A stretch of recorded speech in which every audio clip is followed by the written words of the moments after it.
Fiona battering Puerto Rico with heavy rains and life-threatening flash flooding. The storm made landfall Sunday afternoon.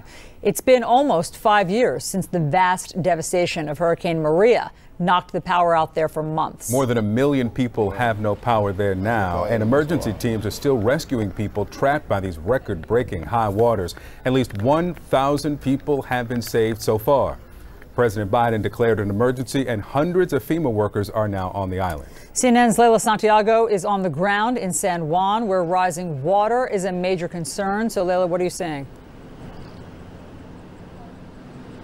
Well, Allison, we're in the northeastern part of the island, which really has not been hit as much as the southern part. We're still seeing rain here and flooding still an issue, but I want to take you to where I was this morning, just hours ago in Salinas, Puerto Rico. That is on the southern part of the island. It's also where the National Guard was called in to rescue hundreds of people overnight. We went to the shelter there. We spoke to some of those people, and I heard something that caught me off guard, quite frankly. An elderly woman who looked at me and said, "This is worse than Maria, worse than the hurricane that, as you mentioned, Allison, just demolished this island 5 years ago tomorrow." So I spoke to some other folks out there dealing with the flooding, the mudslides, the power outages. The majority of this island doesn't have power. 66% of customers don't have water.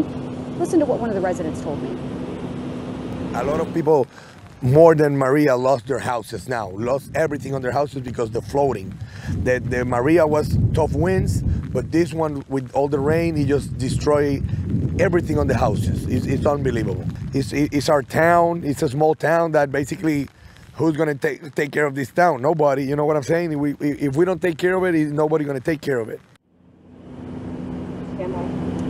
I spoke to the mayor at the shelter.